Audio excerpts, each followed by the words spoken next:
नाही विद्या नाही ती घेण्याची गोडी नाही, बुद्धी असून चालत नाही तयास मानव म्हणावे का? ओळखलत का म्या सावित्री?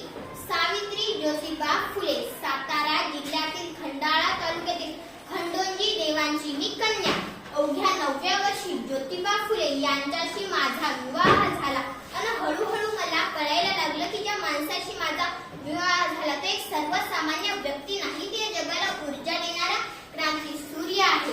त्यावेळी बाह्यांना उंबरवण्याची पद्धत नव्हती. आपण बरं, आपलं घर बरं, आपला संसार. स्त्री पुरुष उच्च नीच असा लई भेदभाव होता. त्या सर्वांवर एकच उपाय, तो म्हणजे शिक्षण. शिक्षणाचे ध्यास हा एकच ऊस होती ज्योतिरावांच्या मनात. एकदा ते शिक्षणाचा प्रचार करण्यासाठी एका शाळेत गेले आणि फरार नावाच्या ब्रिटिश मॅडम त्यांना म्हणाल्या, मिस्टर फुले, तुम्हाला शिक्षणाचा प्रचार करायचा आहे ना?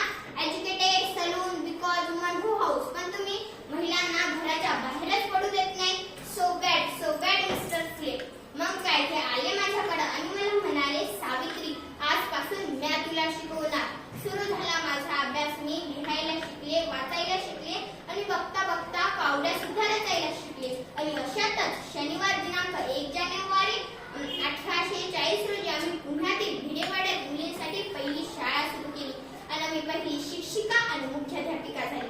शेरपटासारखा जगलास तर काम तमाम होईल, पण जर वाघासारखा जगलास तर नाम होईल. पण या समाजाचं दुसरंच काय सुरू होतं. धर्म बुडाला म्हणून पंडेकळी सुरू होती. अहो, एखाद्या माणसाने शिक्षण घ्यायचं ठरवलं तर कुणाचा धर्म बुडतो?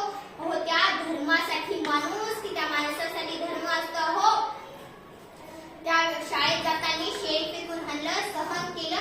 दगड फेकून हल्ले, सहन केलं. शिव्या दिल्या, थुथू केला, तरी पण मी सहन केलं. पण माझ्या सहनशीलतेला आता अनंत व्यातना झाल्या होत्या. आणि अशातच एक भटिंगड माझ्या समोर आला आणि म्हणाला, एक चिमणे, कुठे निघालीस? तुला तुझी अब्रू प्यारी आहे की ते शिक्षण? कदाचित त्याला माहित नसावं की आम्ही सुद्धा ज्योतिरावांच्या पत्नी आहोत. असा घेतला हात आणि कणकुने त्याच्या कानाखाली हल्ली आणि सांगितली, आज आलास तर तोंड फोडलं, पुन्हा आलास तर तुझ्या रक्ताने धरती रंगवल.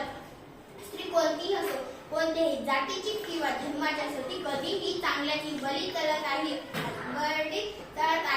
ओ, एखाद्या स्त्रीचा नवरा मेला म्हणून तिनं सती जायचं? अहो, नवरा मेला तर तिचा काय दोष, तिचा काय कसूर?